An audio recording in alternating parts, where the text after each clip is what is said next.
E se eu te perguntasse quem você é? Você saberia me responder? Eu não falo sobre CPF, nome, sobrenome, não. Eu falo de algo muito mais profundo. Eu falo de saber quem você realmente é pra si mesmo.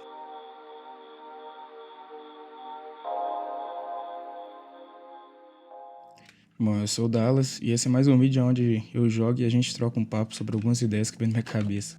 E essa pergunta, de certa forma, não é pra ser uma afronta, porque a gente diversas vezes se faz essa mesma pergunta durante toda a nossa vida, mas parece que a gente nunca consegue alcançar a resposta dela, né? Mesmo que você tente olhar pra si mesmo, parece que a resposta sempre tá longe. E acaba que a gente cresce também com aquela ideia, aquela ilusão de que a gente deve ser alguém na vida, mas quem que é esse alguém? E como saber se eu sou ele ou não? O problema é que a gente cria essa ideia de que existe um eu fixo ou uma essência definida pra gente. E muitas das vezes a expectativa ela cria um grande problema porque ela faz parecer que não saber quem você é um erro. O Martin Heidegger ele traz um conceito tanto quanto interessante chamado de Dasein, que na tradução significa mais ou menos ser aí, ou o ser que está no mundo, né? Mas não é só sobre existir, é algo muito mais profundo que isso. Para ele, o ser humano não é uma coisa. Para ele, o ser humano é diferente, pois é o único ser que sabe da sua própria existência. E ainda por cima se questiona também da sua própria existência. Mas o ponto central é que você não nasce com uma identidade fixa. Por exemplo, diferente de um martelo que é feito para martelar ou de um relógio que é feito para marcar as horas, você não tem uma função fixa na vida. O filósofo Heráclito, por exemplo, ele exemplifica muito bem essa ideia de que nós estamos em uma constante mudança, quando ele diz que o homem não pode se banhar duas vezes no mesmo rio. Não porque o rio se tornou diferente, mas o homem também. Nossa identidade não é e não pode ser fixa porque o tempo também não é. É impossível dizer que algo é o mesmo porque a cada segundo que passa, uma mudança, mesmo que seja mínima, acontece. Quer um exemplo? Então vamos mudar essa pergunta. Ao invés de pensar quem você é agora, se pergunte se você é o mesmo de 5 anos atrás. Eu aposto que a resposta é não. E acho que a resposta também continuaria sendo não se a sua pergunta fosse se você é o mesmo de um mês atrás. O problema está em quando abraçamos essa ideia de ser alguém só para não termos que olhar para nós mesmos e tentar saber quem somos. Por consequência, nos prendemos na ideia de que existe um eu ideal ou uma versão minha que é correta no qual eu devo ser. Talvez porque a nossa sociedade dita isso, ou porque a nossa própria cultura ela nos faz pensar ou crer dessa forma. E aí que entra outro conceito um tanto quanto interessante, também do filósofo Martin Heidegger, que é o Das Man. O Das Man seria algo como o todo mundo. Ou seja, o Das Man não é quando você vive como indivíduo, mas vive como o que todo mundo faz.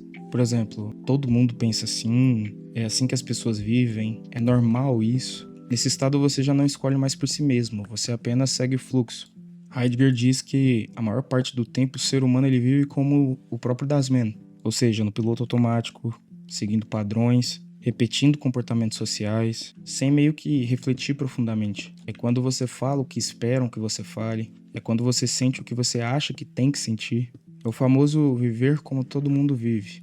Isso porque viver como um indivíduo em si é muito difícil, até porque você vai estar lidando consigo mesmo e com suas responsabilidades.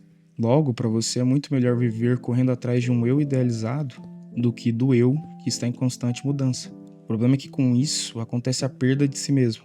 Quando você vive apenas no modo Das Man, você se distancia do seu verdadeiro potencial, não de uma forma moral, mas no sentido existencial mesmo.